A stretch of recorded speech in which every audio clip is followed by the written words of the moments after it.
Gihulagway ni Senadora Amy Marcos nga sama sa usa ka giniling ang 2026 national budget nga pirmado na sa iyang igsuong si Presidente Bongbong Marcos. Gitumbog sa senadora nga ang dagdag bawas sa budget posibleng gamiton sa pagduso na sab og bag-ong impeachment complaint batok kang Vice President Sara Duterte sa Pebrero. Duna say panawagan si Davao City 1st District Paulo Duterte sa iyang mga kaubanang kongresista. Ang detalye sa report ni Argil Relator. Tama ka dyan, ate. Pag malalaki ang tipak, mahirap isilid. Parang pork barrel.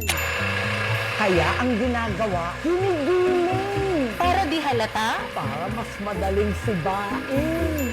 Sa 5 kaminutong video nga uploaded sa social media page ni Senator Amy Marcos nga dunay sobra 17 million views. Gidetalye ni ini ang dagdag bawas sa 2026 national budget. Gihulagway pa niya kini nga pambababoy sa budget. Ito, DOTR Foreign Assisted Project. Sa original, nasa 121.5 billion. Pagdating sa budget, 49.2 billion na lang. Pero syempre, kung may kaltas, may dagdag. Wow! Ang mahiwagang AIX ng eleksyon ng DSWD, dinagdagan mo naman ng 36.8 billion at ang ngayon, jackpot, 63.895 billion. Laban ka? Diretsahang gilambigit sa senadora ang kalit nga pagdako sa budget sa mga nakaschedule matud pa nga politikanhong aktibidad karong tuiga. Lakip ang ginalantaw nga posibleng paggamit sa pondo labot sa nanggawas nga istorya sa pagduso na sab og bagong impeachment complaints batok kang Vice President Sara Duterte sa sunod bulan. Ginigiling para pagulungin ang impeachment ni Inday.